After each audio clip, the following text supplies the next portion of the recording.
নমস্কার, কল্পনার মায়াজাল ইউটিউব চ্যানেলে আপনাদের সকলকে স্বাগত। আজকে আমরা আপনাদের জন্য নিয়ে এসেছি সোহম মজুমদারের লেখা গল্প খুঁত।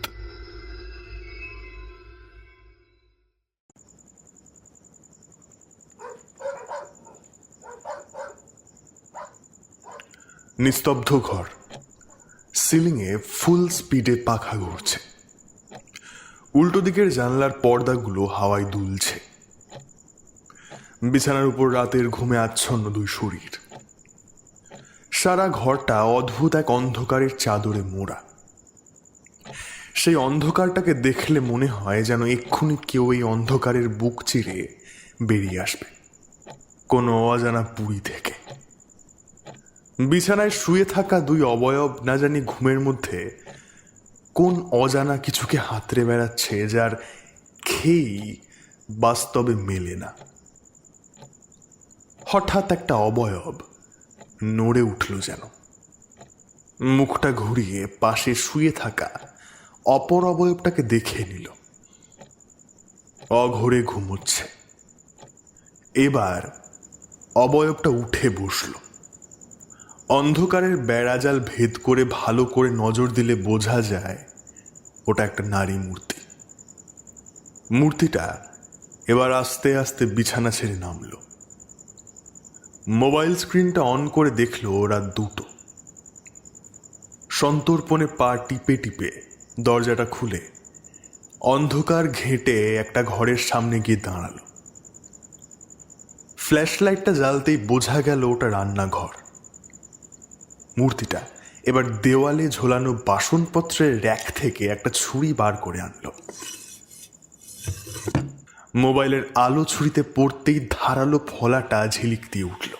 গতকালই শান দিয়ে এনেছে, যাতে কাজে এক ফোঁটাও ব্যাঘাত না পড়ে। নারী মূর্তিটা আবার সন্তর্পণে শোয়ার ঘরে ঢুকলো। আস্তে আস্তে ওই অবয়বটার পায়ের কাছে গিয়ে দাঁড়ালো। অবয়বটার দুই পায়ের বুড়ো আঙুলের পাশের আঙুলটা বেখাপ্পার মতো অন্যান্য আঙুলের তুলনায় একটু বেশি মুখ তুলে চেয়ে রয়েছে। নারী মূর্তিটা ওদিকে চাইতেই রাগে অসহ্যতায় মুখ বিকৃত হয়ে গেল। ছুরিটা বাগিয়ে ধরল ওই আঙুলটার কাছে। আর কিছুক্ষণ, তারপরেই ওর মধ্যেকার অস্বস্তিটা কেটে যাবে। আঙুলটাকে আলতো করে চেপে ধরল নারী মূর্তিটা। তারপর মুহূর্তের মধ্যে ছুরিটা আড়াআড়ি ভাবে বসিয়ে অপটু হাতে কাটতে লাগলো আঙুলটা। বকবকি রক্ত পড়তে শুরু করলো। ওদিকে ঘুমন্ত শরীরটার মাথার নিউরোলজিক্যাল ট্রান্সমিটারগুলো হঠাৎ করে সজাগ হয়ে উঠল। একটা জ্বালা, তীব্র যন্ত্রণা শিরা উপশিরা জুড়ে খেলে বেড়াতে লাগলো। হাজারটা সূঁচ যেন কেউ বিঁধিয়ে দিয়েছে সারা শরীরময়। ধর্মড়িয়ে উঠে বসল অবয়বটা। আর উঠতেই পায়ের দিকে নজর যেতেই মূর্তিমান বিভীষিকার মতন যে দৃশ্য সে প্রত্যক্ষ করলো, তাতে করে সে স্তব্ধ হয়ে গেল। ভয়ে বিস্ময়ে ব্যথায় চিৎকার করে উঠল সে।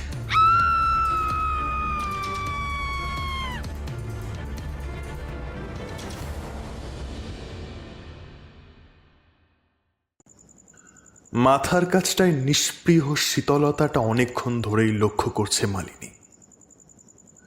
একটা চাপা হিসহিসানি মুহুর্মুহ শোনা যাচ্ছে ওই উৎসটা থেকে। ভয়ে চোখ দুটো খুলতে পারছে না। মরার মতন শোয়ার ভান করে একভাবে ওই শীতলতাটার উপস্থিতিটা জরিপ করে নিতে চাইছে। কিছুদিন ধরে এই অদ্ভুত ব্যাপারটা মালিনী লক্ষ্য করছে। অদম্য ইচ্ছা থাকা সত্ত্বেও চোখ দুটো খুলে নিষ্প্রাণ ঠান্ডার উৎসটাকে প্রত্যক্ষ করতে পারছে না। মালিনী এবার অনুভব করে সেই ঠান্ডা ভাবটা ওর মুখের একদম কাছে এসে পড়েছে। মনে হচ্ছে যেন কেউ ওর মুখের উপর ঝুঁকে ওকে এক প্রকার দেখে চলেছে। এবার সেই ঠান্ডাটা যেন আঙুলের রূপ নিয়ে ওর মুখের উপর চলতে থাকে। সেই ঠান্ডা উৎসটা থেকে কটু গন্ধ বেরোচ্ছে। কিছু একটা যেন খুঁজে চলেছে। ভয়ে মালিনী একেবারে কুঁকড়ে যায়। একটা আবছা অবয়ব এই মুহূর্তে তার সাথে, তার ঠিক মাথার পাশটাতে বসে রয়েছে। ভয়টা কাটাতে মালিনী মৃগাঙ্কর কাছে সরে আসে, কিন্তু সেই নিষ্পৃহ ঠান্ডাটা একই তালে তার সঙ্গে সঙ্গে চলছে। নিজের বুকের রূঢ় স্পন্দন ওর কানে দামামার মতো বাজতে থাকে। বাইরের সেই হিমটা যেন ভিতরের মজ্জাতেও ঢুকে কোনো অজানা কিছুকে খুঁজে চলেছে। মালিনী আর থাকতে না পেরে চিৎকার করে ওঠে। ঘাড় ঘুরিয়ে দেখে মাথাটার কাছটা ফাঁকা। কোথায় সেই নিষ্পৃহ ঠান্ডা? কোথায় তার মুখ জুড়ে অজানা হিমের আঙ্গুলি হেলন? কোথায় সেই বাজে গন্ধটা? তবে কি সে স্বপ্ন দেখছিল? কিন্তু এতটা স্পষ্ট অনুভূতি তো স্বপ্নে আসে না। ইতিমধ্যেই মালিনীর চিৎকারে মৃগাঙ্ক ধর্মর করে উঠে বসে। কি হয়েছে মালিনী? কি হয়েছে? ভয়ে কাঁদতে কাঁদতে সে এবার মৃগাঙ্ককে জড়িয়ে ধরে। মৃগাঙ্ক দেখে মালিনী ভয়ে রীতিমতন কাঁপছে। আজ করতে পেরেই মৃগাঙ্ক বলল, আরে মালিনী, মিছিমিছি ভয় পাচ্ছ তুমি। ওগুলো স্বপ্ন ছাড়া আর কিছু নয়। ভূত কখনো বাস্তবে আসে না। ওরা শুধু শুধু স্বপ্নে এসে দুর্বল মানুষদের ভয় দেখায় মাত্র। না, শুয়ে পড়ো, আমি আছি জেগে, ভয় নেই। কিছু একটা বলতে গিয়েও মালিনী থেমে যায়। মনে মনে মৃগাঙ্কর বলা কথাগুলোকে ছিঁড়ে কুটি কুটি করে দেয়। এক স্বপ্ন একটা মানুষের ঘুমের মধ্যে বারবার কিভাবে আসতে পারে? না, মৃগাঙ্ক বুঝতে পারছে না ওর সাথে কি ঘটছে। এই নিষ্প্রাণ ঠান্ডাটা কিছু একটা চাইছে তার কাছ থেকে, কোনো পুরনো হিসেব।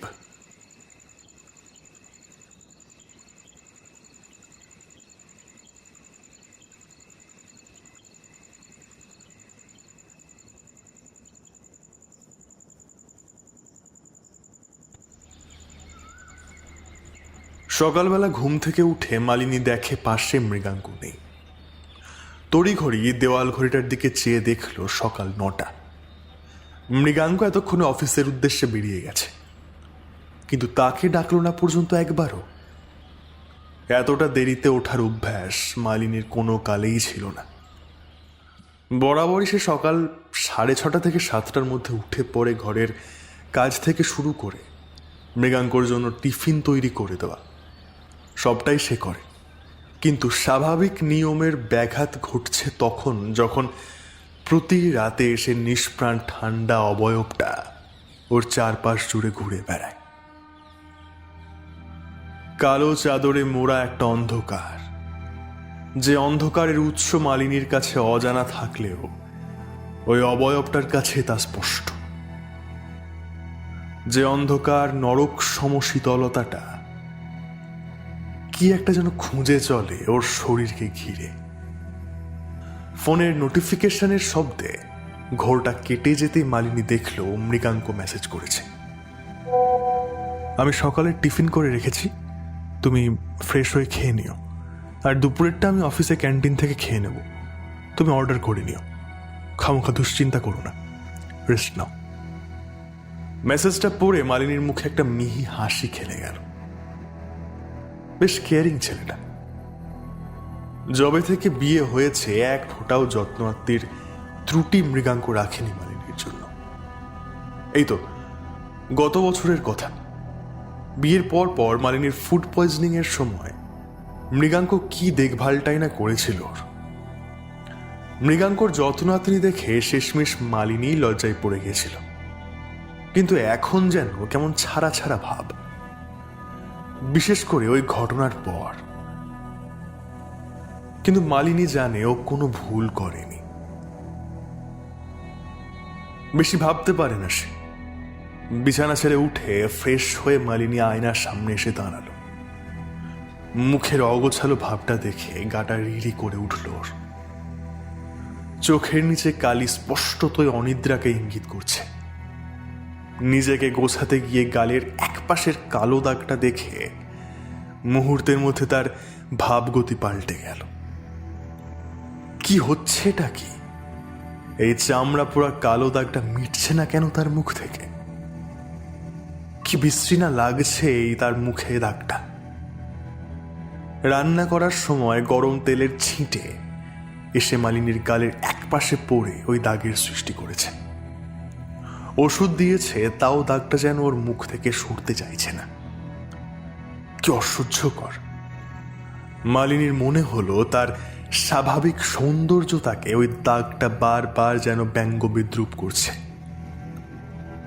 এক মুহূর্তের জন্য মালিনীর ইচ্ছা করল ধারালো ব্লেড দিয়ে গালের ওই কালো দাগটাকে কেটে বাদ দিয়ে দেয়।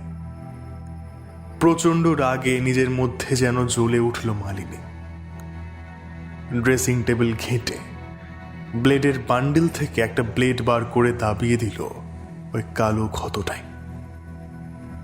কালো চামড়া ফুঁড়ে নোনা জল রক্তের সাথে মিশে গাল বেয়ে গড়াতে লাগলো। তীব্র জ্বালায় মালিনী অস্ফুটে আর্তনাদ করে উঠল। মুখের এমন অবস্থা দেখে মালিনীর মধ্যেকার রাগটা নিমেষে উড়ে গিয়ে সেখানে জায়গা নিল ভয়, আশঙ্কা। তবুও বনজ ক্ষুধার মতন ওর মধ্যেকার খুঁতখুঁতানিটা অপেক্ষায় রইল আবার কিছু দেখার, কিছু করার।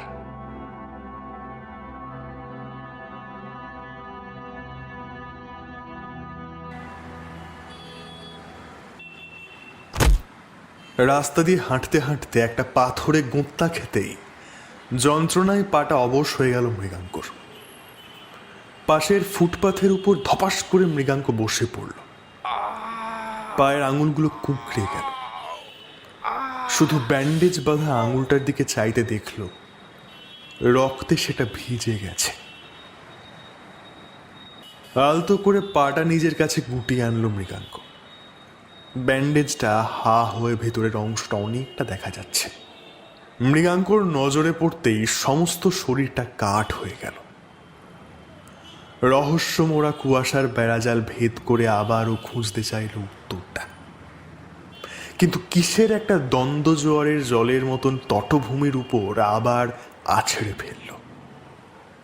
খানিকক্ষণ বাদে ব্যথাটা একটু কমতে মৃগাঙ্ক উঠে আস্তে আস্তে খুঁড়িয়ে খুঁড়িয়ে হাঁটতে লাগলো। বাড়ি পৌঁছে আর এক দৃশ্য দেখে তার মাথায় হাত পড়ে যায়। আশঙ্কা ভরা গলা এসে জিজ্ঞাসা করে, কি হয়েছে মালিনী? আবার কি করে বসলে তুমি? ও কিছু না, আরে সেই চামড়া পোড়া দাগটা বড্ড অসহ্য লাগছিল। বেশ কিছুদিন তো হলো, তাও কালো দাগটা মিটছে না। তাই আর কি রাগের মাথায়। কি রাগের মাথায়? রাগের মাথায় ব্লেড দিয়ে ওই জায়গাটা। মালিনীর বলা কথাগুলোর মধ্যে স্বাভাবিক ভাবটা এতটাই ছিল যেন কিছুই হয়নি। মালিনী বার্নিং ইনজুরি এত তাড়াতাড়ি কখনো সারে? অ্যাক্সিডেন্টটা তো ঘটলই গতকাল। কথাটা বলে মৃগাঙ্ক মাথায় হাত দিয়ে বসে পড়ল। ব্যথাটা আবার শিরা উপশিরার মধ্যে দিয়ে একটা প্রদাহ শুরু করল। মুখ দিয়ে সামান্য গোঙানি বের হয়ে এলো আপনা থেকেই। তারপর বলল, তুমি কি পাগল হয়ে গেছো মালিনী? এবার যদি ইনফেকশন হয়ে যায়? তোমাকে নিয়ে আর পারা যায় না মালিনী। এদিকে এসো, ওষুধ যে নামমাত্র লাগিয়েছো সে তো বোঝাই যাচ্ছে। ফার্স্ট এড বক্স থেকে ওষুধপত্র বার করে মৃগাঙ্ক যত্ন সহকারে মালিনীর গালের দগদগে কাটা জায়গাটা কিছুক্ষণ নিরীক্ষণ করল। শরীরটা মুহূর্তের জন্য যেন শিউরে উঠল। বক্স থেকে ওষুধ বার করে আস্তে আস্তে লাগিয়ে দিতে থাকলো। ওষুধ লাগাতে লাগাতে মৃগাঙ্কর মনের মধ্যে একটাই প্রশ্ন বারবার ঘুরে ফিরে আসছিল, মালিনী এমন অদ্ভুত কাজ কেন করল? একটা স্বাভাবিক সুস্থ মানুষের জন্য এমন ধারা কাজ মোটেই স্বাভাবিকের মধ্যে ফেলা যাবে কি? তাহলে অন্যদিকে মালিনী তখন একভাবে আয়নার দিকে চেয়েছিল, দেখছিল ভালো করে ওর মুখে ফুটে ওঠা দগদগে খুঁতটাকে। আশপাশটা লাল হয়ে ফুলে রয়েছে। আগের থেকেও যে তার মুখের ওই অংশটা আরো বিশ্রী আকার ধারণ করেছে সেটা ওকে ভেতর থেকে আরো তাড়িয়ে বেড়াচ্ছে। না, এইসব ওষুধপত্রে কিচ্ছু হবে না। মুখের মধ্যে এমন ব্যান্ডেজ নিয়ে ও থাকতে পারবে না। যতবার মালিনী চোখ সরিয়ে নিতে চাইছে, ওর মন বারবার ওকে বলছে, দেখ দেখ ওই ক্ষতটাকে দেখ, উপড়ে ফেল শরীর থেকে, না হলে তুই শান্তি পাবি না।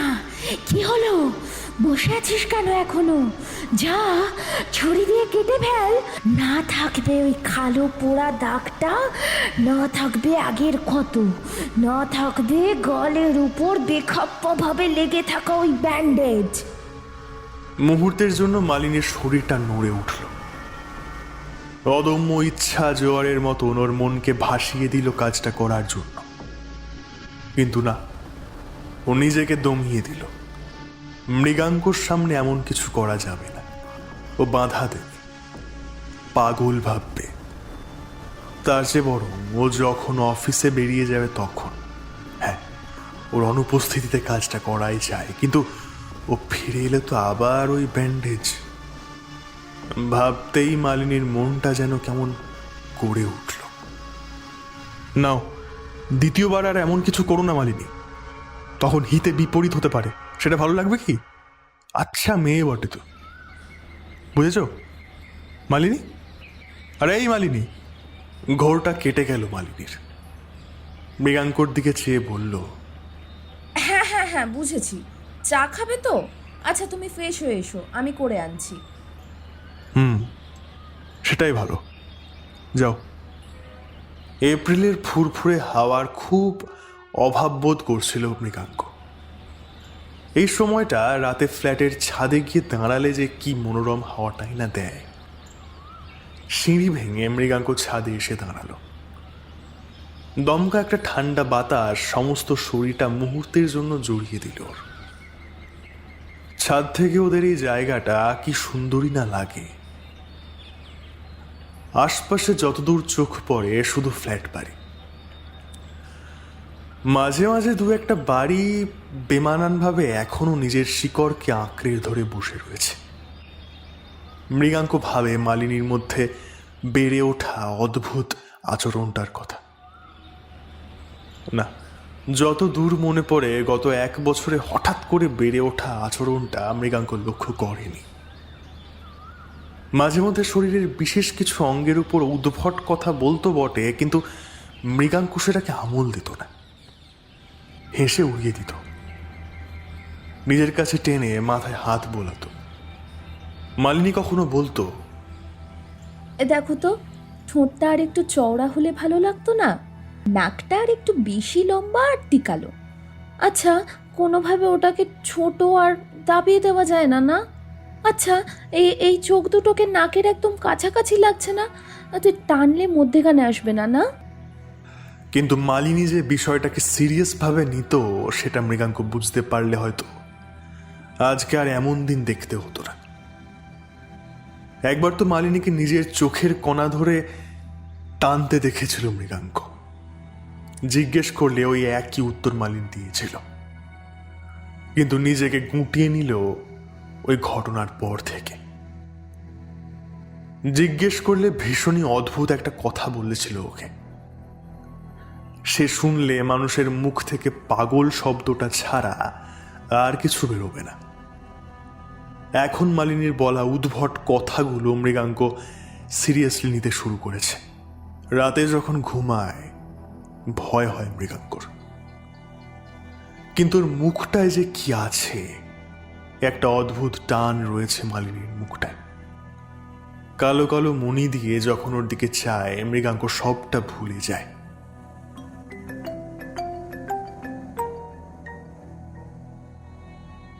মোবাইলের রিংটোনে ভাবনায় ছেদ ঘটে মৃগাঙ্কর। দেখে আশুতোষ ফোন করছে। আশুতোষ ওর কলেজ লাইফের জুনিয়র। ফিজিক্সে বারবার গোত্তা খাওয়ার সময় এই মৃগাঙ্কই ওকে সাহায্য করেছিল। সেই সাহায্যের কৃতজ্ঞতা আজও বয়ে চলেছে আশুতোষ। এখন একটা কলেজের অ্যাসিস্ট্যান্ট প্রফেসর সে। হ্যালো মৃগুদা, পায়ের অবস্থা কিরকম? হ্যাঁ, ওষুধপত্র খাচ্ছি। গত পরশুদিন একটা অ্যান্টিবায়োটিক নিয়ে এসেছি। আচ্ছা, ব্যাপারটা তুমি বুঝতে পারলে কেন বৌদি অমনটা করেছিল? না, আমি বুঝতে পারিনি, তবে একটা সন্দেহ। কথাটা বলে মৃগাঙ্কর চোখ দুটো সরু হয়ে আসে। তবে কি সে যা ভাবছে সেটাই? কি বলো তো? মৃগাঙ্ক এ অবধি ঘটে আসা সবটাই ধীরে ধীরে আশুতোষকে বলল। যে বিষয়গুলো আগে মজার ছলে নিত সেগুলো বাদ দিল না। প্রত্যেকটা বিষয়ের উপর সমান গুরুত্ব মৃগাঙ্কর বলা কথাগুলোর মধ্যে ফুটে উঠল। বৌদির বাপের বাড়িটা কোথায় বলো তো? বসাক বাগান, দক্ষিণ দমদম। কেন বলতো? এর সাথে তোর বৌদির বাপের বাড়ির কি সম্পর্ক? কোনো সমস্যার জট ছাড়াতে গেলে আগে ওই সমস্যার শিকড়ে গিয়ে খোঁজ লাগাতে হবে। খোঁজ? আরে সেরকম হলে তো আমি আগে ওর মাসিকে জিজ্ঞাসা করতাম, কিন্তু আমাদের বিয়ের মাস 3 পর উনি মারা যান। মারা যান? কিভাবে? আরে ওনার অ্যারথমিয়া ছিল, মাঝে মাঝে অজ্ঞান হয়ে যেতেন। হার্ট রেট এক এক সময় এক এক রকম পারফর্ম করত। তারপর এই করতে করতে একদিন কার্ডিয়াক অ্যারেস্টে। ওপাশে এতক্ষণ ধরে শোনা আশুতোষও গম্ভীর হয়ে গেছে। ওর মনে অন্য একটা সন্দেহ দানা বাঁধতে শুরু করেছে। ওপাশ থেকে কোনো কথা আসে না। একটা বড় করে শ্বাস নেওয়ার শব্দ ওই যন্ত্রটার মধ্যে দিয়ে আসে। খানিকক্ষণ বাদে আশুতোষ বলে, আচ্ছা, একটা চেষ্টা তো করে দেখাই যায়। আমি দেখছি, তুমি চিন্তা করো না, কিছু একটা খবর জোগাড় করে ফেলবই। আর এক কাজ করো তো, তোমার পায়ের ছবিটা আমাকে একবার পাঠাও। 2টো পায়ের ছবি দেবে কিন্তু। খানিকটা দম নিয়ে ওপাশ থেকে আশুতোষ থেমে থেমে বলে, দেখো মৃগুদা, তুমি আমার থেকে বড়, তাই কথাটা বলতে। কি কথা? না মানে এরকম হুট করে তোমার বিয়েটা। সিঁড়ি দিয়ে পায়ের আওয়াজ শুনে মৃগাঙ্ক সতর্ক হয়ে যায়। এ পায়ের শব্দও চেনে। মালিনী আসছে। শোনার আগেই মৃগাঙ্ক কেটে দেয়। এ দেখো, তোমাকে না নিচে পেলাম না, তাই ভাবলাম তুমি ছাদে আছো। এই নাও। চায়ের মাগটা মৃগাঙ্কর দিকে এগিয়ে দিয়ে ওর পাশে এসে বসে মালিনী। কি মিষ্টি হাওয়া দিচ্ছে বলো। হ্যাঁ, তা দিচ্ছে বটে। খানিকক্ষণ দুজনে চুপচাপ বসে রইল। উদাস করে দেওয়া ঠান্ডা হাওয়াটা এসে ওদের উপর আছড়ে পড়ছে। হঠাৎ করে মালিনীর মধ্যে অদ্ভুত এক অস্বস্তি দানা বাঁধতে লাগলো। কি একটা যেন এসেও আসতে চাইছে না। মুখের উপর একটা বাঁধা। হাত দিয়ে ব্যাপারখানা বুঝতেই মালিনীর মধ্যেকার অস্বস্তিটা বেড়ে উঠল। মুখের উপর ব্যান্ডেজ কি করছে? কি হয়েছে ওর? কিছু তো হয়নি। তাহলে কেন? মুহূর্তে ওর মুখের ভাবাবেগ বদলে গেল। একটানে ব্যান্ডেজটা খুলে ফেলল। মৃদু একটা আওয়াজ হতে মৃগাঙ্ক দেখল মালিনী ওর মুখের ব্যান্ডেজটা খুলে ফেলেছে। ক্ষতটা আবারও জেগে উঠল। মূর্তিমান খেপার মতন দাঁত বার করে যে হাসছে যেন। এ কি মালিনী, তুমি আবার? তোমাকে যে। না, আমার ভালো লাগছে না, শরীরে বড্ড অস্বস্তি হচ্ছে, আমি পারছি না। পাগলামি করো না। আমি বললাম না আমার ভালো লাগছে না, অস্বস্তি হচ্ছে। ঠান্ডা একটা স্রোত বয়ে গেল মালিনীর বলা কথাগুলোর মধ্যে দিয়ে। চোখের ভাষা এখন অন্য একটা রূপ নিয়েছে। এ দৃষ্টি মৃগাঙ্ক চেনে। সেদিন রাতেও মালিনীর চোখে এই একই দৃশ্য সে দেখেছিল। মৃগাঙ্কর ভয় লাগতে লাগলো। কথা না বাড়িয়ে উঠে গেল মৃগাঙ্ক। ওর চলে যাওয়ার পথে মালিনী অন্য এক দৃষ্টি নিয়ে তাকিয়ে রইল। ওদিকে সন্ধ্যার ঘনায়মান অন্ধকারে দূর কোণ থেকে কে যেন নজর রাখছে কারোর উপর। অপেক্ষা করছে আবারও একটা গভীর রাতের। এত সবের মাঝে মালিনী ভুলেই গেল আবার একটা রাত আসছে। না জানি কে অপেক্ষা করছে ওর জন্য।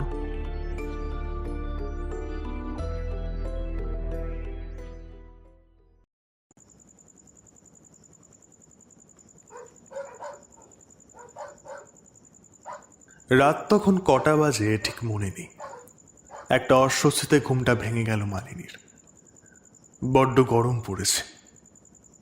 এসিটা খারাপ হয়ে গেছে অনেক দিন, রিপেয়ারিং করা হয়নি এখনো অবধি। অগত্যাই সিলিং ফ্যানের হাওয়া ওই নামমাত্রই। গরমকালের অবদান একেবারে শূন্য। উঠে গিয়ে মালিনী অন্ধকার হাতড়ে সিঁড়ি বেয়ে ছাদে উঠে এলো। জ্যোৎস্নাময় রাতে চলাচলটা স্পষ্ট দেখা যাচ্ছে। আশপাশে ঝিঁঝির ডাক শোনা যাচ্ছে। মাঝে মধ্যে মিঠে হাওয়া এসে গায়ে ঝাপটা মারছে। তাতে করে চিটচিটে অস্বস্তি বোধটা যেন জুড়িয়ে যাচ্ছে। দূরের বড় বড় ফ্ল্যাট বাড়িগুলোকে অন্ধকার স্তম্ভের মতো দেখাচ্ছে। মাঝে মধ্যে বাদুড় চি চি করতে করতে দূরের ফাঁকা জমিটার দিকে চলে যাচ্ছে। হঠাৎ দূরের ফ্ল্যাটের ছাদের দিকে নজর গেল মালিনীর। চোখটা সরু হয়ে গেল জিনিসটাকে ভালো করে নিরীক্ষণ করে নেওয়ার জন্য। তাতে করে যা দেখলো, মালিনীর বুকের ভেতরটা ছ্যাঁত করে উঠল। মালিনী দেখল দূরে সিমেন্টের ট্যাঙ্কের মাথায় কে একটা দাঁড়িয়ে রয়েছে। অন্ধকারে মোড়া শরীরটা যেন একদৃষ্টে ওর দিকেই চেয়ে রয়েছে। মালিনী মুহূর্তের জন্য পলক ফেলে। একই অবয়বটা গেল কোথায়? খানিকক্ষণ অন্ধকার হাতড়ে পাশের ফ্ল্যাটে চোখ পড়ল মালিনীর। শির দ্বারা বেয়ে ঠান্ডা রক্ত বয়ে গেল। মালিনী দেখল সেই অবয়বটা এবার ফ্ল্যাটের ছাদের পাঁচিলে দাঁড়িয়ে রয়েছে ওর দিকে মুখ করে। মালিনী এতক্ষণে বুঝতে পেরেছে মূর্তিটা একটা বছর 12 বাচ্চা মেয়ের। রাতের হাওয়ায় মেয়েটার ফ্রকটা মাঝে মধ্যে দুলে উঠছে। চুলগুলো হাজারটা সাপের ফনার মতন হিস হিসিয়ে উঠেই আবার নির্জীব হয়ে যাচ্ছে। মূর্তিটা ঝুঁকে কি যেন একটা দেখল, তারপর মুখ তুলে আবার ওর দিকে চাইল। তারপর মুহূর্তের অবকাশ, মেয়েটা ছাদ থেকে নিচের দিকে ঝাঁপিয়ে পড়ল। থিতু হয়ে মালিনী ওই বাচ্চা মেয়েটার পড়ে যাওয়া দেখল। কিছু একটা পড়ার আওয়াজ হলো না? মালিনী ধন্দে পড়ে যায়। কি হচ্ছে তার সাথে? স্বপ্নের সেই ঠান্ডা অবয়ব এখন আবার একটা বাচ্চা মেয়ে। কি চাইছে ওরা? আচ্ছা, দুটো অবয়ব কি তাহলে কোনোভাবে এক? মস্তিষ্কের মধ্যেকার অ্যামিগডালাটা ভয়ের রেডিয়েশনটা যেন আরো বাজেভাবে শরীর জুড়ে ছড়িয়ে দিচ্ছে। একটা হিলহিলে হাসি কোথা থেকে যেন ভেসে আসে। কি বিভৎস রক্ত জল করা হাসি। মালিনী আবার চায় সে অন্ধকারে। এবারের দৃশ্যটা যেন ওর সারা শরীরকে জমিয়ে দিল। মালিনী দেখলো একটু আগে সেই মেয়েটা এবার কাছের একটা ফ্ল্যাটের ছাদের সরু পাঁচিলটায় খোঁড়াতে খোঁড়াতে হাঁটছে। দুজনের মধ্যে দূরত্ব কম করে মিটার 1.5। শিরদাঁড়াটা একপাশে দুমড়ে গেছে। মাথাটা কোন রকমের চামড়ার বাঁধনে দাঁড়িয়ে রয়েছে। গলার হাড়টা পুরোপুরি ভেঙে গেছে। হাঁটার তালে তালে দুপাশে মাথাটা ক্রমাগত দুলছে। মেয়েটা আবার হিলহিলে সুরে হেসে ওঠে। মালিনীর মনে হলো এবার সে অজ্ঞান হয়ে যাবে। মেয়েটা এবার কোথা থেকে দুটো জিনিস বার করে আনলো। মালিনীকে বোঝাতেই যেন মেয়েটা ভাঙা ভাঙা হাত দুটো উপরে তুলল। রাতের জ্যোৎস্নায় মালিনী দেখলো একটা লম্বা ছুঁচালো জিনিস। অন্য হাতে কি সেটা বুঝতে পারল না। মালিনী দরদরিয়ে ঘামতে লাগলো।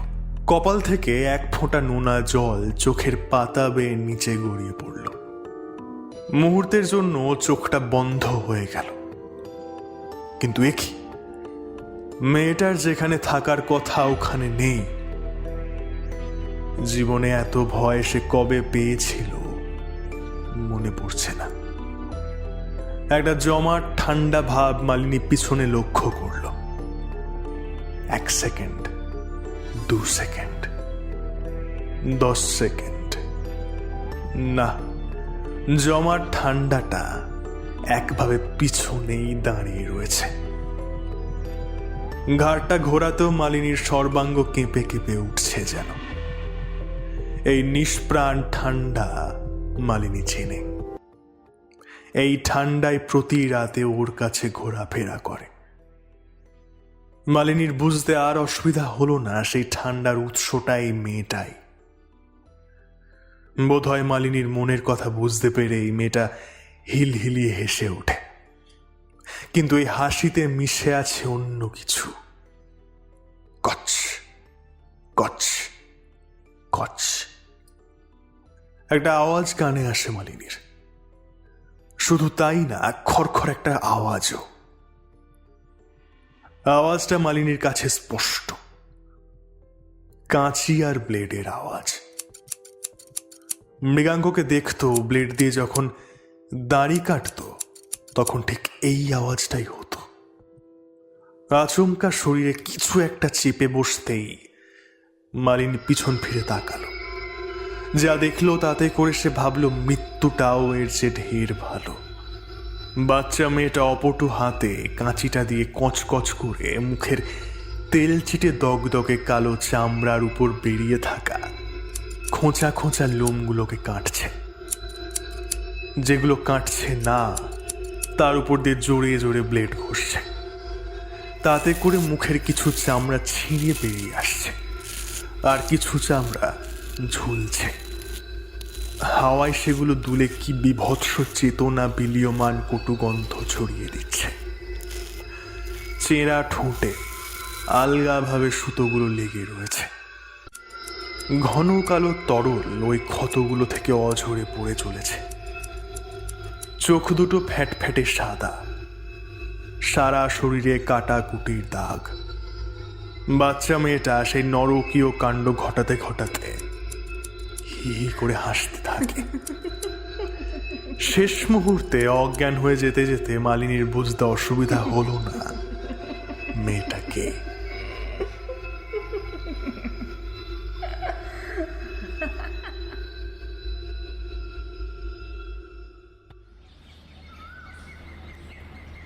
এক্সট্রিম ফিয়ার থেকে ওর এই অবস্থাটা হয়েছে। মালিনী যে প্রচন্ড কিছুতে ভয় পেয়েছে সেটা বুঝতে পারছি, কিন্তু ক্রমাগত অসংলগ্ন কথার মানে তো কিছুই বুঝতে পারছি না। দেখো মৃগাঙ্ক, ডাক্তারি ভাষায় একে আমরা ডেলেরিয়াম বলে থাকি। জ্বর যে শুধু শরীরে প্রভাব ফেলে তা কিন্তু নয়, মস্তিষ্কেও যথেষ্ট ছাপ ফেলে। কিন্তু পাতলা একটা দুশ্চিন্তার ছাপ ফুটে উঠল ডাক্তার ঘোষের মুখে। কিন্তু মৃগাঙ্ক, ওর কথায় একটা মানে রয়েছে আমার যা মনে হচ্ছে, কিন্তু সেটা আমি ঠিক বুঝে উঠতে পারিনি। তবে আমার মন অন্য কিছু বলছে। কি বলুন তো? মৃগাঙ্কুর বলা কথাগুলোর মধ্যে একটা আশঙ্কার ছাপ ফুটে ওঠে। না মৃগাঙ্ক, আমার অনুমান যদি ঠিক হয় এই সমস্যা সহজে যাওয়ার নয়। উপরন্তু তোমার স্ত্রীকে দেখার সময় ওর গালের কাটা দাগটা নিয়ে জিজ্ঞাসা করেছিলাম, মনে আছে? ঘাড় নাড়ে মৃগাঙ্ক। তুমি যা বর্ণনা দিলে সেটাকে কোনোভাবে স্বাভাবিক বলে আমি মানতে পারছি না। তুমি তো আমার কাছে তোমার জখম পাটা নিয়েও এসেছিলে। একটুর জন্য বেঁচে গেছো, তবুও 5টা ছোট ছোট স্টিচিং কম নয়। সেবারে লুকোলেও এখন খানিকটা আমি আন্দাজ করতে পারছি। দেখো, দেহের রোগ নিয়ে আমি রোজ ঘাটাঘাটি করি মৃগাঙ্ক। অনেক রোগীকে দেখেছি যাদের দেহের রোগের পিছনে মনের প্রভাব অনেকটাই থাকে, কিন্তু এই ক্ষেত্রে বিষয়টা আলাদা। আর যেটা বুঝতে পারছি সেটা আমার ডিপার্টমেন্ট নয়। এই বলে কিছুক্ষণ আনমনে স্মৃতির পাতা হাতড়ালেন ডাক্তার ঘোষ। তারপর ঠোঁট উল্টে সঙ্গে আনা ব্যাগটা ঘেঁটে একটা কার্ড এগিয়ে দিলেন মৃগাঙ্কর দিকে। আমার বিশিষ্ট পরিচিত ডক্টর নীলমণি গুহ টপ সাইকিয়াট্রিস্টদের মধ্যে একজন। যত তাড়াতাড়ি পারো যোগাযোগ করো। ডাক্তার ঘোষ এবার অদ্ভুত একটা প্রশ্ন করে বসেন। আচ্ছা মৃগাঙ্ক, মিতালিকে জানো কিছু? মৃগাঙ্কর ভুরু দুটো কুঁচকে আসে। এ নাম তো সে প্রথমবার শুনছে। মৃগাঙ্কর মুখের ভাব লক্ষ্য করে ডাক্তার ঘোষ বলে, জানো না। মালিনীর মুখে এই নামটা কয়েকবার শুনলাম। যাই হোক, তুমি যোগাযোগ করো তাড়াতাড়ি, আর নামটার একটা খোঁজ নিও। এই বলে ডাক্তার ঘোষ চলে গেলেন। সরু পিচের রাস্তা দিয়ে এগিয়ে যাওয়া ডাক্তার ঘোষের গাড়ির দিকে বিভ্রান্তের মতো চেয়ে রইল মৃগাঙ্ক। খুব বাজে কিছু একটা ঘটছে বা ঘটতে চলেছে, যে ঘটনার বিন্দুমাত্র আন্দাজ মৃগাঙ্কুর নেই। আমাদের রোজের জীবনের আড়ালেও অনেক কিছু ঘটে যার হিসাব পড়ে থাকে অতীতে। না জানি কি ঘটেছে অতীতে। সে অতীত এখন হিসেব চাইছে। এই হিসেবের মাঝে একটা মনোরোগ বিশেষজ্ঞের ভূমিকা কি কোনোভাবে কাজে আসতে পারে? বিকালবেলা মালিনীর জ্বর অনেকটা কমে আসে। তাপমাত্রা প্রায় স্বাভাবিক বলা চলে, কিন্তু গত রাতে সেই চরম ভয় ও সারা মুখে মাকড়সার জালের মতো লেপ্টে রয়েছে। বিড়বিড় করে ক্রমাগত কি যেন নিজের মধ্যেই বলে চলেছে। মাঝে মধ্যে সতর্কের মতো এদিক ওদিক চাইছে। কারোর উপস্থিতির ভয় সে পাচ্ছে যেন। জানলার দিকে মুখ যেতেই দূরের ফ্ল্যাট বাড়িগুলোকে দেখে আরো যেন গুটিয়ে যাচ্ছে। ও আসবে, ও আজ রাতেও আসবে। আমি জানি ও আমাকে ছাড়বে না, আমাকে ঠিক মেরে ফেলবে। মালিনী, কে আসবে? কে তোমাকে মেরে ফেলবে বলো? আসবে, ও ঠিক আসবে মৃগাঙ্ক। আমাকে ও ছাড়বে না, আমাকে ছাড়বে না ও।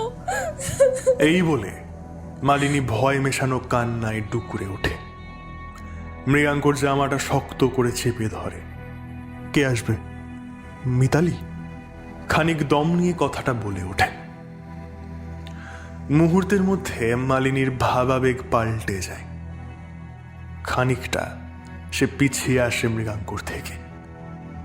হাত দিয়ে মৃগাঙ্ককে ঠেলে দেওয়ার চেষ্টা করে। মিতালি, হ্যাঁ মিতালি আসবে। ও আমাকে ছাড়বে না। কি করেছিলাম আমি? হ্যাঁ, আমি তো শুধু। ভয়ে কান্নায় মালিনীর গলা বুজে আসে। কে মিতালি? কি করেছিলে তুমি তার সাথে? কি করেছিলাম আমি? না, আমি পারবো না বলতে, আমি পারবো না। এরপর বহুবার জিজ্ঞাসা করেও মালিনীর মুখ থেকে একটা শব্দও বার করতে পারেনি মৃগাঙ্ক। বাইরে এতক্ষণে সন্ধ্যার আলো এসে ঢেকে দিচ্ছে ছড়িয়ে থাকা শহরটাকে। চাপচাপ মেঘগুলোকে আজ কেমন অচেনা লাগছে না? কেউ যেন বালতি বালতি রক্ত ঢেলে দিয়েছে মেঘগুলোর মধ্যে। তাতে করে অশনির মতন একটা লালচে আভা ছড়িয়ে পড়ছে। পায়ের ব্যথাটা আবার টাঁটিয়ে ওঠে মৃগাঙ্কর। রহস্যে মোরা মানুষের জীবনে না জানি কত বিচিত্রই না গল্প লুকিয়ে থাকে, যে গল্পগুলোর শেষে চলে হিসেব নিকেশের এক লম্বা পর্ব। এ কদিনে মৃগাঙ্কর জীবন যে এভাবে উল্টে যাবে সেটা সে স্বপ্নেও ভাবতে পারেনি। রাতের দিকে মালিনীকে ঘুমের ওষুধ দিয়ে মৃগাঙ্ক ছাদের দিকে এলো। মালিনী যতক্ষণ জেগেছিল শুধু ওই একই কথা বলে চলছিল। কে মিতালি? বোন কি? কিন্তু যতদূর মৃগাঙ্ক জানে মালিনী তো ওর মা বাবার একমাত্র মেয়ে। ওর মাসি দিদিমার তো তাই উক্তি। কি মনে হতে আশুতোষের নাম্বারটা ডায়াল করলো।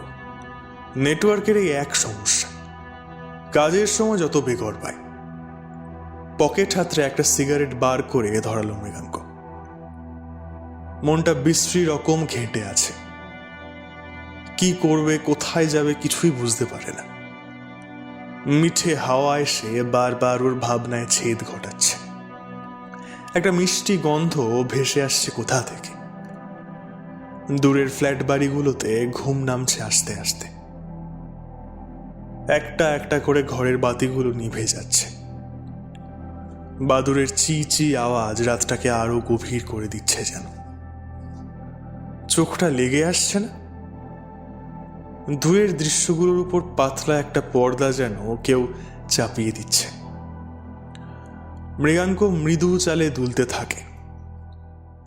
এরপর কতক্ষণ যে তন্দ্রায় চলে গিয়েছিল মৃগাঙ্ক বুঝতে পারেনি। ঘুমটা ভাঙতো না যদি এই কটু গন্ধটাও না পেত। ঘুমের মধ্যে নাসারন্ধ্রগুলো বিদ্রোহ করে ওঠে। মাথার মধ্যে একটা দপদপানি নিয়ে মৃগাঙ্ক উঠে দাঁড়ায়। ফোনের স্ক্রিনটা অন করে দেখে রাত 1:30 বেজে গেছে। মৃগাঙ্ক খানিক চমকে যায়। টানা 1 ঘন্টা ঘুমিয়ে এধারে ঘুণাক্ষরেও টের পেল না। গন্ধটা আবার নাকে এসে ঝাপটা মারল মৃগাঙ্কর। অনেক সময় ছড়ে গেলে লালচে সাদা চামড়াগুলো শুকলে একটা আষ্টে গন্ধ পাওয়া যায়, কতকটা সেরকম গন্ধটা। মৃগাঙ্ক এদিক ওদিক চাইল।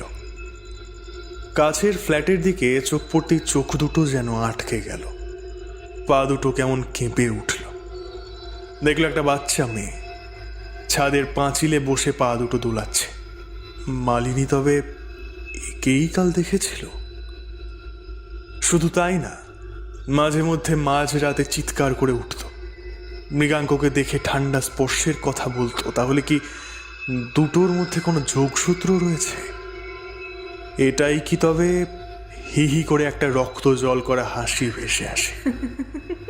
পাগুলো যতবার হাওয়ায় ভাসিয়ে দিচ্ছে উল্টো দিকে ঘুরে আবার সোজা হয়ে ফিরে ফিরে আসছে।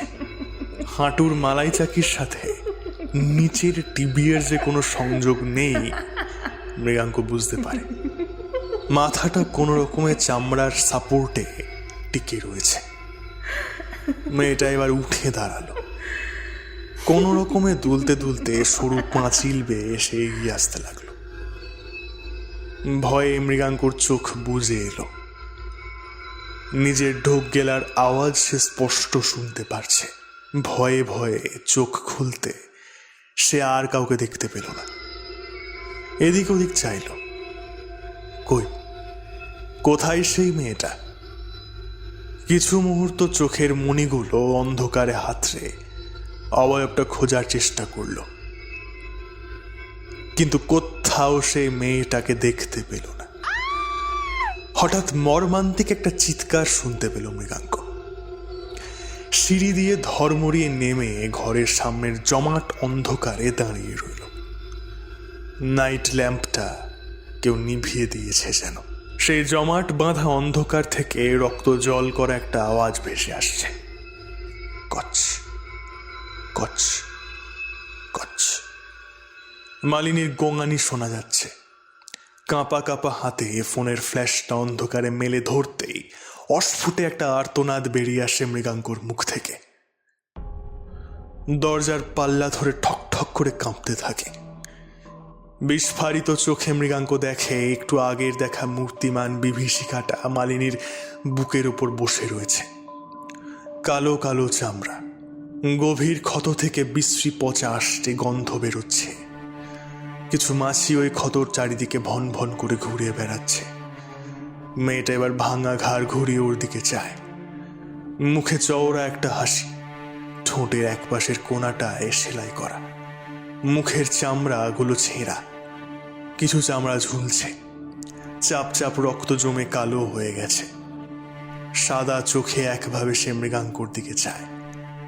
হাতে ধরা একটা কাঁচি আর দাঁড়ি কাটার ব্লেড। ফ্ল্যাশের আলোয় ফলাটা চকচক করছে। গুড়িয়ে যাওয়া ভোকাল কর্ড থেকে কিছু একটা বলার চেষ্টা করে মেয়েটা। বিশ্রী আওয়াজ ছাড়া আর কিছুই বেরিয়ে আসে না। মৃগাঙ্কর চেতনা ভারী হয়ে আসতে থাকে। আস্তে আস্তে সে মেঝেতে লুটিয়ে পড়ে।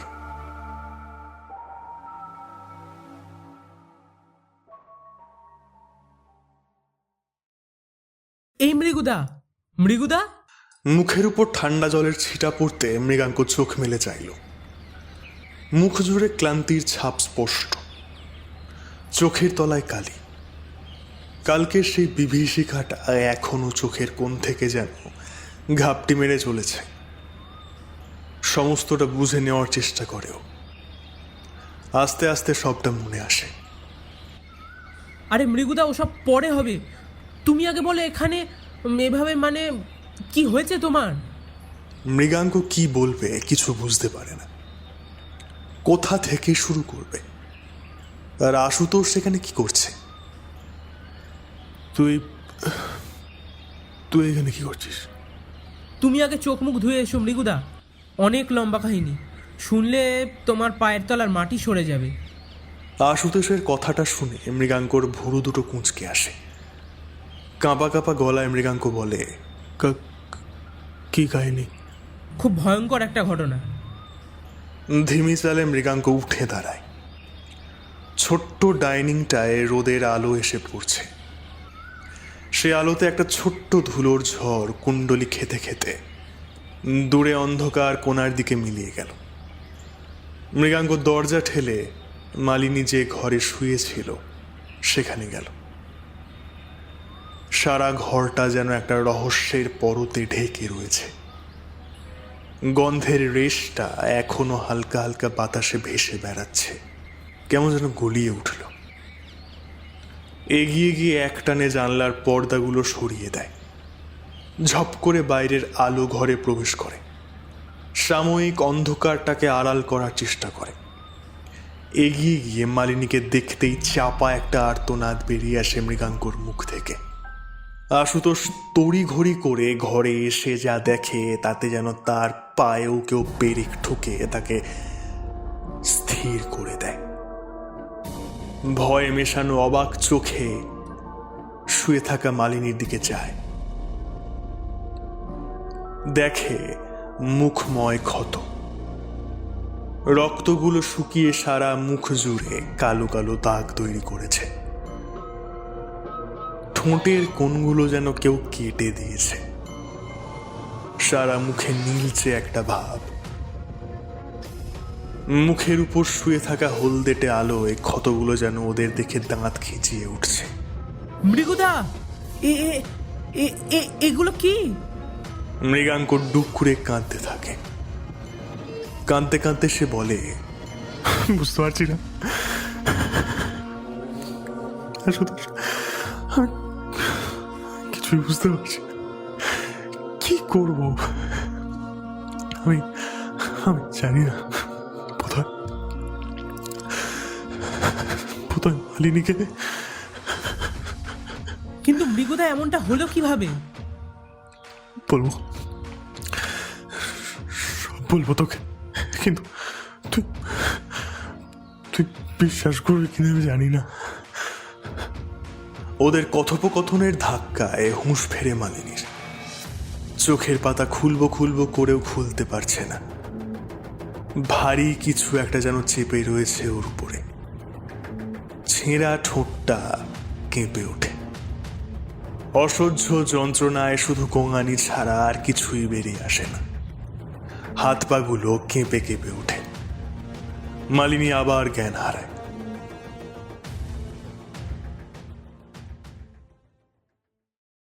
একটু আগে ডাক্তার ঘোষ এসে মালিনীকে দেখে গেছে। ঠোঁটের কোণায় সেলাই পড়েছে। গভীর ক্ষতগুলোর উপর ব্যান্ডেজ পরে মুখটা প্রায় ঢেকে গেছে। মালিনীর এমন মর্মান্তিক পরিস্থিতি দেখে ডাক্তার ঘোষ রীতিমতো চমকে যান। মালিনীর মধ্যে মানসিক সমস্যার ইঙ্গিত তিনি আগেই আন্দাজ করেছিলেন, কিন্তু সেটা যে এত তাড়াতাড়ি ছড়িয়ে যাবে এটা মোটেই আশা করেছিলেন না। যাওয়ার সময় আরও কিছু বলতে হয়তো চেয়েছিলেন উনি, কিন্তু তৃতীয় ব্যক্তির উপস্থিতিতে নিজেকে গুটিয়ে নিয়েছিলেন। কেউ কি আর চাইবে অন্য ব্যক্তি জানুক মৃগাঙ্কর বউ একটা মানসিক রোগী? শুধু বলেছিলেন, মৃগাঙ্ক, যত তাড়াতাড়ি পারো যোগাযোগটা করো, পরিস্থিতি কিন্তু হাতের বাইরে বেরিয়ে যাচ্ছে ক্রমশই। মৃগাঙ্ক বুঝেছিল এর সমস্যা কোনো ডাক্তার বুদ্ধি সমাধান করতে পারবে না। যে আগুন মালিনী জ্বালিয়েছিল কোনো এককালে, তার রোষ এখন তার দাড়ি ক্রমাগত ঘা মেরে চলেছে। তুমি সবচেয়ে বড় ভুলটা করেছো আগে পিছে যাচাই না করে মালিনী বৌদিকে বিয়ে করে। এই বলে একটা দীর্ঘশ্বাস ছাড়ে আশুতোষ। ওদের দুজনের মুখে বিকেলের আলো এসে পড়েছে। আশেপাশ থেকে কাকের ডাক ভেসে আসছে। মৃদু হাওয়ায় টবের যত্নহীন গাছের পাতাগুলো নড়ে ওঠে। মৃগাঙ্ক মুখ ঘুরিয়ে বলে, ছাড় না, এখন তো আর কিছু বদলানো যাবে না। তুই কি বলবি বলছিলি যেন? আশুতোষ খানিক দম নেয়, তারপর বলে, মালিনী বৌদির একটা বোন ছিল, তুমি জানতে? মৃগাঙ্ক চমকে ওঠে, কই না তো, আমি তো জানতাম মালিনী ওর বাবা মায়ের একমাত্র মেয়ে। আর ওর মা বাবার ডিভোর্সের পর ওর মা নাকি মালিনীকে নিয়ে ওনার বোনের বাড়ি চলে আসে। ওখানে উনি নাকি রোগে ভুগে মারা যান। সোনাতে খাদ অনেকটাই মিশে আছে মৃগুদা। কেন বলতো? এই আশুতোষ, খুলে বল প্লিজ। তোমার দেওয়া ঠিকানায় আমি গিয়ে খোঁজ লাগাই। যেটা জানতে পারি সেটা এতটাই নৃশংস, কি বলবো।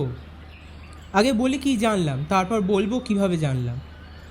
মালিনী আর মিতালি দুই বোন ছিল, কিন্তু ওরা একই পিতার সন্তান ছিল না। মালিনী বৌদির মা অর্থাৎ সুরমা সরকার ও তার হাজব্যান্ড দুজনেই ছিলেন সরকারি কর্মচারী। সম্বন্ধ করেই নাকি ওনাদের বিয়েটা হয়, কিন্তু ওর হাজব্যান্ডের চিন্তাধারা ছিল পুরনো যুগের মানুষের মতো। ছেলে সন্তানের প্রতি তার ছিল অবসেশন। কিন্তু হলো উল্টোটা, জন্ম নেয় মালিনী। এরপর থেকে ওনাদের মধ্যেকার সম্পর্ক আরো বিষিয়ে ওঠে। রাত করে বাড়ি ফিরে মাতলামো, মানসিক অত্যাচার, এমনকি গায়ে নাকি পর্যন্ত হাত তুলতেন ওনার হাজবেন্ড। মনের দিক থেকে বিধ্বস্ত সুরম সরকার মানসিক শান্তি পেতেই অফিসের এক কর্মচারীর সঙ্গে সম্পর্কে জড়িয়ে গেলেন, হলেন গর্ভবতী। সুরম সরকারের হাজব্যান্ড হয়তো আন্দাজ করতে পেরেছিলেন ব্যাপারটা। অশান্তি উঠল চরমে। ডিভোর্স নিয়ে সুরমা সরকার বড় মেয়ে মালিনীকে নিয়ে চলে এলেন নিজের বোনের বাড়ি, এই দক্ষিণ দমদমের বসাক বাগানে। ভেবেছিলেন সবটা সামলে আবার নতুনভাবে শুরু করবেন, কিন্তু হলো উল্টো। অফিসের ওই কর্মচারী বিয়ে করে বসলো অন্য এক মেয়েকে। মহিলা পরপর ধাক্কাগুলো নিতে পারেননি, ডিপ্রেশনে চলে গেছিলেন। ততদিনে জন্ম নিল মালিনীর ছোট বোন মিতালি। বাচ্চা মেয়েটা বাচ্চা অবস্থাতেই মায়ের ভালোবাসা থেকে বঞ্চিত হতে লাগলো। নিজের জীবনের শেষ দিকটায় অফিসে যাওয়া বন্ধ করে দিয়েছিলেন সুরমা সরকার। সারাদিন নিজেকে ঘরে আটকে রাখত। লোকে বলে নাকি অতিরিক্ত মানসিক চাপে পাগল হয়ে গেছিল। একদিন মৃত অবস্থায় ঘর থেকে উদ্ধার করা হয়। দুই মেয়ের তখন অভিভাবক হলেন সুরমা সরকারের বোন নলিনী সরকার। দুই মেয়ে বড় হতে লাগলো, কিন্তু সমস্যাটা শুরু হলো তারপর থেকেই। ছোট বোন মিতালির মধ্যে, মুখে, গালে, শরীর জুড়ে ছেলেদের মতো লোম গজাতে থাকলো। জিনিসটা উত্তর বাড়তে থাকে। ডাক্তারি ভাষায় একে বলে হিরশুটিজম। শুধু তাই না, সারা গায়ে নাকি কালচে কালচে সবজেটে ছোপ দেখা দিতে থাকে। বিশ্রী চামড়া পচা গন্ধ নাকি বেরোতো মেয়েটার গা থেকে। বোনের এরম অবস্থা বড় বোন মালিনীর মধ্যে এক অদ্ভুত অবসেশনের জন্ম দিতে থাকে। একটা অসহ্য বোধ নাকি তাড়া করে বেড়াতে থাকে। বোনকে দেখলেই নাকি ওর মধ্যে অদ্ভুত খুঁতখুঁতেমি শুরু হতো। শরীরের নিয়ম মেনে মিতালির শরীর, মুখে লোম উঠতে থাকে। মালিনীর মধ্যেকার অসহ্যবোধ আরও চরমে ওঠে। একদিন তো মুখের লোম কাটতে গিয়ে নাকি কাঁচির ধারালো ফলা দিয়ে বোনের ঠোঁটের কোণ কেটে ফেলে, সেলাই পড়ে। মাঝে মধ্যে ব্লেড দিয়ে লোম ছাঁচতে গিয়ে নাকি চামড়া ছিঁড়ে বেরিয়ে আসতো। মালিনীর অত্যাচারে মিতালির চেহারাটা নরক থেকে উঠে আসা পিশাচির মতো হয়ে গেছিল। দিন দিন যন্ত্রণা আর সহ্য করতে পারে না মিতালি। একদিন সবার অগোচরে দিদির হাত থেকে রেহাই পেতে দোতলা বাড়ির ছাদ থেকে লাফ মারে। শরীরের হাড় ভেঙে যায়, মাথা ফেটে কাঁচা রক্তে সমস্ত উঠোন নাকি ভিজে যায়। শিরদাঁড়ার হাড় চামড়া ফুঁড়ে বেরিয়ে আসে। কোঁকে উঠতে উঠতে প্রাণটা বেরিয়ে যায়। এই বলে আশুতোষ উঠে গিয়ে ছাদের পাঁচিলে হেলান দিয়ে দাঁড়ালো। বিকেল এখন অনেকটা গাঢ় হয়ে এসেছে, ফুরফুরে হাওয়া বইছে। ওদিকে মৃগাঙ্ক পাথরের মূর্তির মতন বসে থাকে। দুইয়ে দুইয়ে চার করে নিতে তার সমস্যা হয় না। এখন সবটাই তার কাছে স্পষ্ট। একটা চাপা দীর্ঘশ্বাস বেরিয়ে আসে মৃগাঙ্কর মুখ দিয়ে। এতটা ভয়ঙ্কর একটা মানুষ কিভাবে হতে পারে? আর সেই মানুষটার সাথে এতগুলো দিন কাটিয়ে এসেছে সে। এ কেমন ধরনের নৃশংস অবসেশন? মৃগাঙ্কর শরীরটা কেঁপে ওঠে। বাচ্চা মেয়েটার এমন মৃত্যু ওর মাসির মনে আঘাত হেনেছিল। নলিনী সরকার চাইলেই মালিনী বৌদিকে ওর এমন নৃশংস অপরাধের জন্য ধরিয়ে দিতে পারত, কিন্তু করলেন না। জলজ্যান্ত একটা জীবনকে আর নষ্ট করতে ইচ্ছে করেনি ওনার। তাছাড়াও তোমার কথা মতন ওনার যে রোগ ছিল, তাতে করে ওষুধপত্রে আর কতদিন ঠেকিয়ে রাখা যায়? যে কোনো সময় মৃত্যু আসতে পারে। তাই হয়তো, যতই হোক, দুই বোনের প্রতি তার একটা মায়া কাজ করত। নিজের তো ছেলে মেয়ে ছিল না। অবিবাহিতা নলিনী সরকার বৃদ্ধ মায়ের সাথে একাই থাকতেন। ভেবেছিলেন বড় হলে হয়তো শুধরে যাবে, কিন্তু কিন্তু কিন্তু কি? মুখ ঘুরিয়ে আশুতোষ মৃগাঙ্কর দিকে চায়। চোখের চাউনিতে উত্তরটা স্পষ্ট করে দেয় তাকে। মৃগাঙ্কর মাথা নিচু হয়ে আসে, খানিক হাসে আশুতোষ, তারপর আবার বলে, প্রথমটায় আমি তো হাল ছেড়েই দিয়েছিলাম রিগুদা। বুঝতে পারছিলাম না কি করব। তখন তো বড়াই করে বলে দিয়েছিলাম তোমায় কিছু একটা খবর জোগাড় করে ফেলবো। তারপর আমার দেখা হলো মরুজ্যোতির সাথে। ও আমার কলেজের ছাত্র। মরুজ্যোতি ওই বসাক বাগানেই থাকে। দুজনকে দেখেই তো অবাক। জোরাজোরি করছিল বাড়ি যাওয়ার জন্য। প্রথমটা না করলেও পরে কি মনে হতে রাজি হয়ে যায়। জিজ্ঞেস করি মালিনী বৌদির সম্পর্কে। ও কিছু বলতে পারে না। তারপর মরুজ্যোতি পরিচয় করায় ওর বাবার সাথে। ওর বাবা হলেন ফিজিওথেরাপিস্ট। অতীব ভদ্রস্থ, সৌম্য, শান্ত লোক। আমার আসার কারণ ওনাকে বলি। শুনতে শুনতে ভদ্রলোক ভয়ের সাথে সাথে গম্ভীরও হয়ে যান। বিষয়টা যে আশঙ্কাজনক সেটা উনি বুঝতে পেরেছিলেন। তারপর বললেন উনি নাকি মালিনী বৌদির দিদিমার ফিজিওথেরাপি করেছেন দীর্ঘ সময়। সেই সুবাদে বাড়িতে ঘটা পরপর ঘটনাগুলো নীরব সাক্ষ্য উনি বহন করে চলেছেন এতদিন। সুরমা সরকারের এখানে আসা, ওনার মৃত্যু, মালিনী বৌদির অদ্ভুত অবসেশন, মিতালির উপর অত্যাচার, ওর মৃত্যু, সব। স্থানীয় বাসিন্দাদের কথা তো বাদই দিলাম, কিন্তু উনি তো পুলিশের কাছে ধরিয়ে দিতেই পারতেন। আশুতোষ একটা তাচ্ছিল্যের হাসি হেসে বলে, ভদ্রলোক কোনো কিছুতে জড়াতে চাননি। পুলিশ ওনাকে ইন্টারোগেট করেছিল অবশ্য, কিন্তু স্ট্রং অ্যালিবাই দিয়ে পাশ কাটিয়ে বেরিয়ে এসেছিলেন। আচ্ছা, সেদিন যে আমার পায়ের ছবিটা চাইলি, সেটা থেকে কি উদ্ধার করলি? ও হ্যাঁ, ওটা। এই বলে আশুতোষ গ্যালারি ঘেঁটে একটা ছবি বের করে আনে। ছবিতে মানুষের পায়ের বিভিন্ন ছবি, কিন্তু প্রত্যেকটা একে অপরের থেকে আলাদা। আমি তো কিছুই বুঝতে পারছি না। প্রথমটা আমিও বুঝতে পারিনি। তারপর আমাদের কলেজের সাইকোলজি প্রফেসর শ্রীপর্ণা মজুমদারকে যতটা ঢেকে ঢুকে বলা যায় আমি বলি। তখন উনি বলেন হিউম্যান সাইকোলজিতে BDD মানে বডি ডিসমরফিক ডিসঅর্ডার নামে একটি মানসিক ব্যাধি আছে। সেখানে একটা মানুষ নিজের হোক কি অন্যের শরীরের খুঁতগুলো নিয়ে খুব অবসেসড থাকে। আর 5টা সাধারণ মানুষের চোখে বিষয়টা সাধারণ হলেও এই ব্যাধিতে ভোগা মানুষগুলোর কাছে সেটা মোটেই স্বাভাবিক নয়। মাঝে মাঝেই খুঁত চরম অবসেশনের জায়গায় গেলে নিজেকে কিংবা অন্যকে আঘাত করতেও এদের হাত কাঁপে না। তোমার অ্যাক্সিডেন্টটার সাথেও এর নিবিড় যোগ রয়েছে। তখন তিনি বলেন মানুষের পায়ের আঙুলের গঠন অনেক রকমের হয়। তো এই গঠন ও বিন্যাসের ভিত্তিতে ফুট শেপগুলোর বিভিন্ন নাম রাখা হয়। যেমন এই এই দেখতে পাচ্ছ? আঙুল দিয়ে ফোনের স্ক্রিনে ফুটে ওঠা ছবিটাকে দেখে আশুতোষ বলে, যেমন ধরো Egyptian foot shape, Roman foot shape, Greek foot shape, Norwegian foot shape, Mongolian foot shape. এবার দেখো তোমার পায়ের আঙুলগুলোর গঠনের সাথে গ্রিক ফুট শেপের মিল রয়েছে।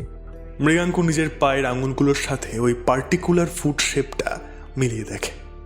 হ্যাঁ, মিলে যাচ্ছে হুবহু। মালিনী বৌদির নজর পড়ে তোমার পায়ের আঙুলগুলোর ওপর। দেখো বুড়ো আঙুলের পাশের আঙুলটা অন্যান্য আঙুলগুলোর তুলনায় কতটা বেরিয়ে আছে, দেখছো? মালিনী বৌদির সেই খুঁতের অবসেশন ধীরে ধীরে বাড়তে থাকে। আমি শিওর মনে মনে ওর মধ্যে জন্ম নিয়েছিল তীব্র অস্বস্তিবোধ আর অসহ্যতা। তোমার আমার কাছে বিষয়টা স্বাভাবিক লাগলেও মালিনী বৌদির কাছে ব্যাপারটা মোটেই স্বাভাবিক ছিল না। সেই জন্য ও ওই বেরিয়ে থাকা আঙুলের মাথাটা কেটে ফেলতে চেয়েছিল। যাতে সমস্ত আঙুলগুলো একটা লেভেলে চলে আসে। ভাগ্যের জোরে তুমি সে রাতে বেঁচে গিয়েছিলে। গলাটা শুকিয়ে আসে মৃগাঙ্কর। কি সাংঘাতিক! বুকে যেন কেউ কিল ঠুকে দিয়েছে। একটা ব্যথা সে অনুভব করে। দূরের আকাশে সন্ধ্যার আভাস ফুটে উঠছে, রাস্তার বাতিগুলো জ্বলে উঠেছে। মাথার মধ্যে জমে থাকা চাপটা কমাতে একটা সিগারেট ধরে সে। আচ্ছা, এবার বলো তো, গত রাতে তুমি দরজার সামনে ওভাবে পড়েছিলে কেন? আর বৌদির মুখে এমন বীভৎস অবস্থা হলো কি করে? বিশ্বাস করবি কিনা জানি না, তবে তবে তবে কি? তবে ঘটনাটা সত্যি, আমি সচক্ষে দেখেছি। এই বলে মৃগাঙ্ক গত রাতে ঘটে যাওয়া সমস্ত ঘটনা খুলে বলে আশুতোষকে। শুনতে শুনতে আশুতোষের চোখ মুখের ভাবাবেগ বদলে যায়। জানিস তো, মালিনী ওর বোনকেই দেখেছিল সেদিন। শুধু তাই না, মাঝে মাঝে রাতের বেলা ঘুম ভেঙে যেত ওর। প্রচন্ড ভয় পেয়েছে যেন, বলতো কে যেন ওর পাশে বসে আছে। বিষয়টাকে হ্যালিউসিনেশনস ভাবতাম আমি, কিন্তু যেহেতু নিজের চোখে বিষয়টা দেখেছি, তাতে করে জানিস তো, ওই ভাঙা শরীর, পচা গলা দেহ, বিকৃত মুখ, মিতালি যখন আমার দিকে তাকিয়েছিল, ওর চোখে একটা চাপা কষ্ট দেখতে পেয়েছিলাম। কি বলছো মৃগাঙ্কদা? ইও সম্ভব নাকি? হ্যাঁ, সম্ভব। তোর যদি বিশ্বাস না হয় তো আজ রাতটা থেকে যা, আশা করি ও আসবে। যে নরক যন্ত্রণা মেয়েটা ভোগ করতে করতে মারা গেছিল, সেই যন্ত্রণাগুলো আজও ফিরিয়ে দিতে এসেছে। কিন্তু এতদিন পর, এত বছর পর? জানি না রে।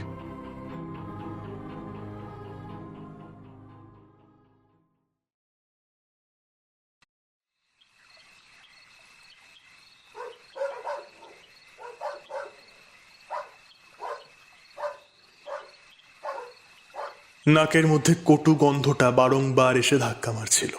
চোখ বন্ধ অবস্থায় বিছানার পাশটা কয়েকবার হাতড়ে দেখল বিছানা খালি।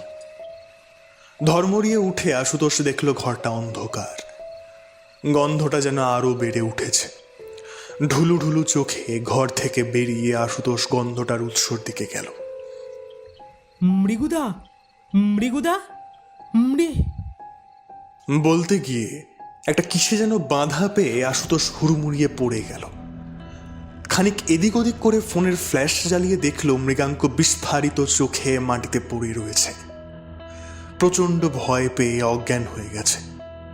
মৃগাঙ্ককে ডাকতে গিয়ে একটা চাপা হিলহিলে হাসি শুনতে পেল আশুতোষ।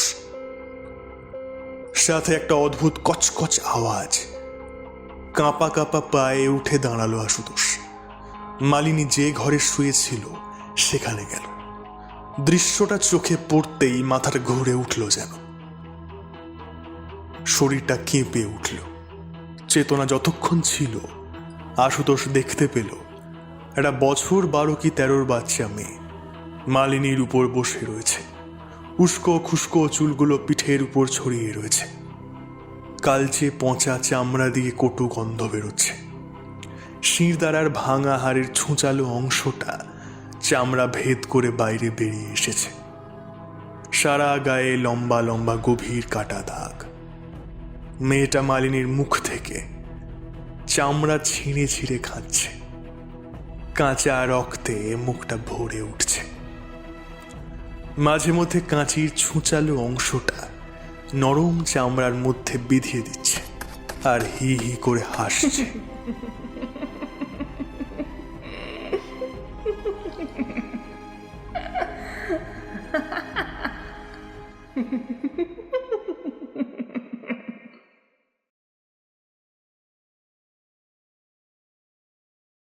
এতক্ষণ আপনারা শুনছিলেন সোহম মজুমদারের কলমে খুঁত। গল্প পাঠে ছিলাম আমি তুষার, এবং আমার সঙ্গে ছিল সোহম, কৌস্তব এবং Ishika. Sound design, video editing এবং পোস্টার ডিজাইন করেছে অর্ঘ্য। গল্পটি যদি ভালো লেগে থাকে তাহলে প্লিজ লাইক কমেন্ট করে জানাবেন। আর চ্যানেলে নতুন হয়ে থাকলে চ্যানেলটি সাবস্ক্রাইব করে বেল আইকনটি প্রেস করে দেবেন। দেখা হচ্ছে আগামী সপ্তাহে নতুন গল্পের সঙ্গে। শুভরাত্রি।